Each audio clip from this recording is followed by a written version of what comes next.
Fame did not arrive gently in Marilyn Monroe's life. It arrived suddenly, loudly, and without instruction. By the time the world learned her name, it had already decided what that name meant. Marilyn Monroe was no longer a person moving through life.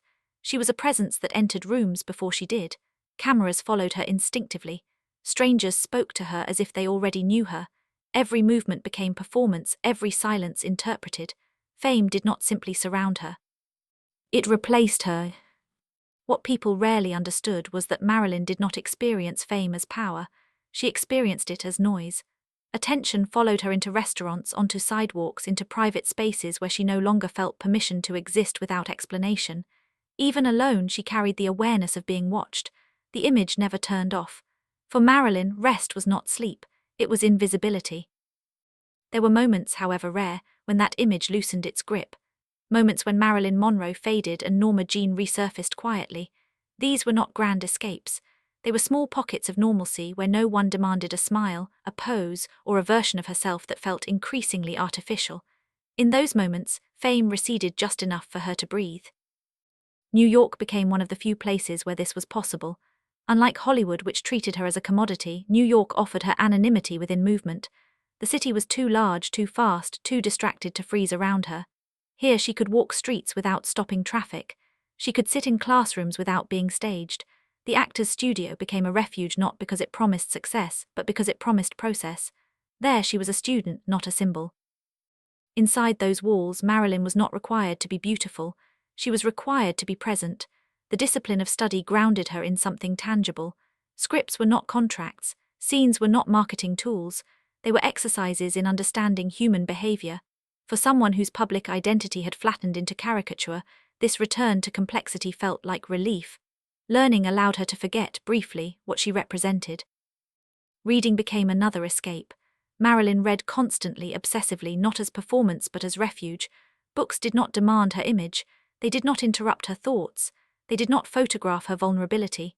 Reading allowed her to disappear inside other minds, other lives, where expectations were suspended. In those hours, fame had no function. It could not enter the page. When Marilyn forgot she was famous, her body changed. Her movements slowed. Her voice softened. The exaggerated gestures that defined her screen presence fell away. She became observant rather than expressive. People who encountered her in these moments often failed to recognize her immediately. This anonymity was not disguise, it was authenticity. These periods of quiet were fragile. They depended on timing, location, and the absence of interruption. A single recognition could collapse them instantly. A glance held too long, a whisper, a request for confirmation, and the image would rush back into place. Marilyn learned to value the minutes before that happened. Happiness for her was not joy, it was the absence of demand. She found similar relief in ordinary routines. Grocery shopping late at night, sitting in cafes where conversation mattered more than spectacle, traveling under assumed names. These were not attempts to deceive the public. They were attempts to reclaim agency, to move through the world without negotiation, to exist without explanation. Hollywood misunderstood this need completely. Studios interpreted her withdrawal as resistance. Absence was read as instability. Privacy was framed as ingratitude. The more Marilyn attempted to step back from her image, the more aggressively the system pulled her forward. Contracts tightened, schedules compressed, control increased. The very behavior that kept her functional was labeled problematic. Yet Marilyn continued to seek these moments of forgetting. They sustained her in ways applause never could. Fame rewarded performance. These quiet interludes rewarded existence. They reminded her that she was not created by cameras, that her inner life still belonged to her, even if the outer one did not. In these spaces, Marilyn did not speak about success. She spoke about understanding. She did not chase validation. She chased comprehension. Her happiness in these moments was understated, almost invisible but deeply stabilizing. She smiled less but rested more. She laughed quietly. She listened. When Marilyn forgot she was famous, she was not escaping responsibility. She was reconnecting with herself. The world would later interpret her need for disappearance as weakness. In truth, it was a survival instinct. Fame had consumed her identity. Forgetting was the only way to preserve what remained. These moments never lasted long enough. Fame always reclaimed its territory. But the fact that Marilyn sought them repeatedly reveals something essential about her. She did not want to be adored. She wanted to be left alone long enough to remember who she was. As Marilyn Monroe moved deeper into fame, the spaces where she could forget it grew smaller and more difficult to access. The world learned to recognize her face faster, and anonymity required greater effort. What once happened naturally now demanded strategy. Happiness became something she had to defend rather than stumble upon. The simplicity she craved existed only in moments that were deliberately constructed and carefully protected. Relationships played a complicated role in this pursuit. Marilyn was rarely alone, yet she was often isolated. Many people around her were drawn not to the woman herself, but to the gravity of her presence. Attention followed her into private relationships, reshaping them before they had time to stabilize. Even intimacy became performative under observation. Forgetting fame required distance not only from cameras, but from expectations carried by others. In certain relationships, Marilyn found temporary relief, not because she was understood completely, but because she was not constantly evaluated. In these rare dynamics, she was allowed to exist without producing anything in return. These moments were subtle. They occurred in kitchens, during long walks in quiet rooms where time slowed. There was no audience. There was no role to maintain. For brief intervals, Marilyn was simply present. Travel offered another form of forgetting. Movement disrupted routine, and unfamiliarity disrupted recognition. In foreign cities or private journeys, Marilyn could pass unnoticed long enough to feel grounded. The absence of constant validation created an unfamiliar sensation. Without applause, her self-worth no longer fluctuated. Without scrutiny, her thoughts settled. These experiences did not cure her exhaustion, but they reminded her that rest was possible. The cost of this forgetting, however, was steep. Each return to public life felt more jarring. The contrast between anonymity and exposure intensified her sensitivity. What others experienced as excitement, Marilyn experienced as assault. Lights felt harsher, crowds felt louder. The image she had stepped away from now felt heavier when reclaimed. Forgetting fame did not weaken her ability to perform. It heightened her awareness of what performance cost. Hollywood responded to this pattern with suspicion. Periods of withdrawal were interpreted as unreliability. The system had no framework for emotional sustainability. Productivity mattered more than preservation. Marilyn's need for quiet was incompatible with an industry built on constant output. As a result, her attempts at self-regulation were increasingly pathologized. Doctors entered this space promising solutions. Fatigue became something to be medicated. Anxiety became something to suppress. Sleep became something to engineer. Instead of reducing the demands placed on her, the system adjusted her body to meet them. Medication replaced rest. Compliance replaced understanding. Forgetting fame naturally became more difficult as chemical dependence blurred her internal signals. Yet even under these conditions, Marilyn continued to search for moments of disappearance. She found them in study, in solitude, in routines that felt ordinary. These acts were not escapism. They were acts of resistance. Forgetting fame was the only way she could remember her own thoughts without interruption. The public often misinterpreted her fragility. Vulnerability was framed as weakness rather than evidence of awareness.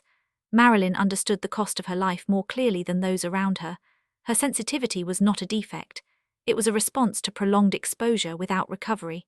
Forgetting fame was her attempt to recalibrate a nervous system stretched beyond capacity. In moments when she succeeded, her happiness was quiet and unremarkable. She did not appear euphoric. She appeared calm. Calmness for Marilyn was the rarest state. It required safety, predictability, and absence of demand. These conditions were almost impossible to maintain. As fame tightened around her, Marilyn's capacity to forget became more fragile. The intervals shortened. The interruptions became more aggressive. Each retreat required greater effort and produced diminishing returns. Still, she pursued them. The alternative was total erasure beneath the image. These middle years of her life reveal a woman actively negotiating with fame rather than surrendering to it.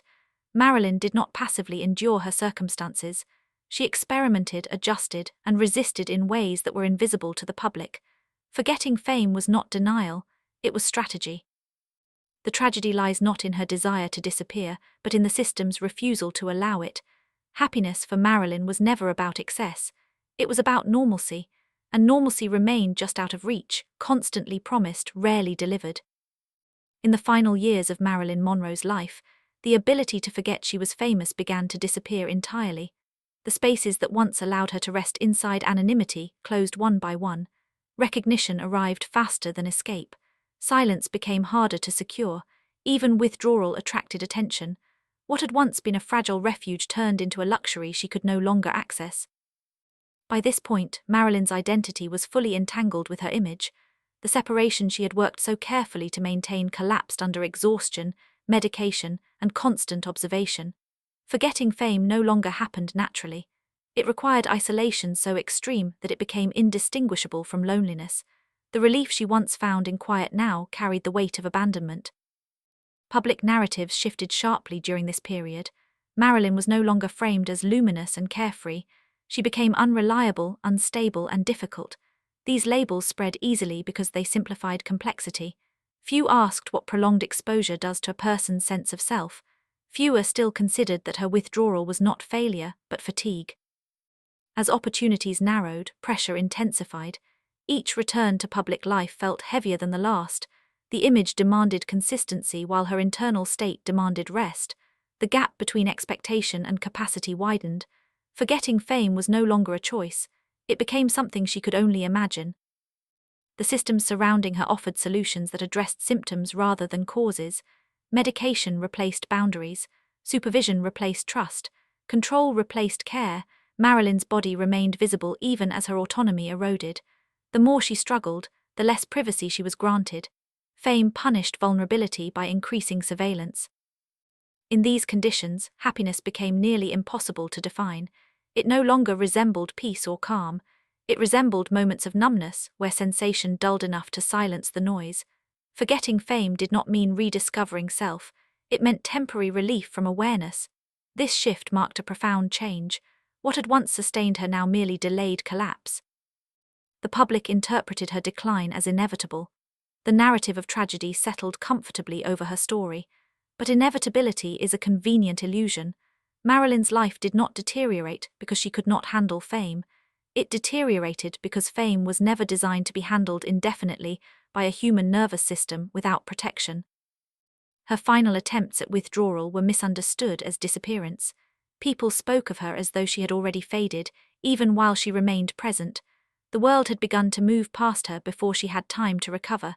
Forgetting fame was no longer possible because fame had already forgotten her humanity.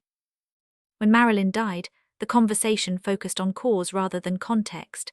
Attention centered on substances, on behavior, on mystery. Rarely did it center on the cumulative cost of a life lived without refuge. The question was never why she wanted to forget fame. The question was why forgetting was never allowed to last. In death, Marilyn Monroe became permanent. Her image stabilized. Her contradictions softened. The chaos that surrounded her life was edited into nostalgia. The world that had demanded constant access finally paused. In that stillness, forgetting fame became possible only because she was no longer alive to experience it. This outcome exposes the central contradiction of celebrity. The very thing that grants visibility often removes protection. Fame creates admiration while eroding safety. It amplifies connection while isolating the individual at its center. Marilyn's struggle was not unique, it was simply more visible. When Marilyn forgot she was famous, she was not rejecting the world. She was attempting to survive within it. Those moments reveal the version of her least preserved by history. A woman who sought quiet over applause, understanding over adoration, and presence over performance. The tragedy is not that those moments ended. The tragedy is that they were never considered essential. Fame was treated as a reward rather than an environment that requires boundaries to remain humane. Marilyn's life demonstrates what happens when those boundaries are denied.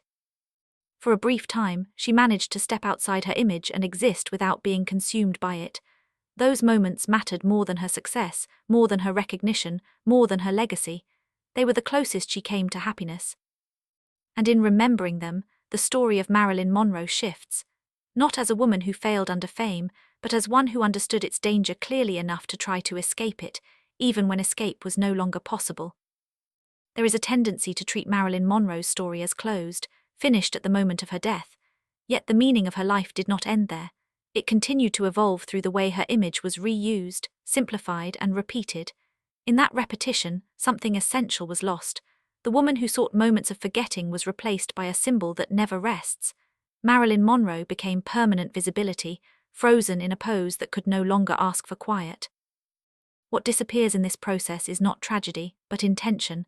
Marilyn's attempts to forget she was famous were deliberate acts of self-preservation. They were not accidents or indulgences. They were warnings. Each withdrawal, each pause, each effort to step outside the frame signaled an understanding that fame without refuge erodes identity. She was not confused about who she was. She was acutely aware of how quickly she was being replaced by what others needed her to be. In remembering Marilyn only as an icon, the world repeats the same pressure that exhausted her in life. Endless circulation without rest, admiration without boundaries, attention without care. Her face remains everywhere, but the conditions she struggled against remain largely unchanged. Fame still rewards exposure and punishes retreat. Privacy is still framed as absence rather than necessity. The moments when Marilyn forgot she was famous matter because they reveal a universal truth that extends far beyond celebrity. Human beings are not built for constant visibility. Identity requires intervals of invisibility to remain coherent. Without them, selfhood fragments into performance. Marilyn sensed this intuitively. Her happiness appeared not when she was seen, but when she was unobserved.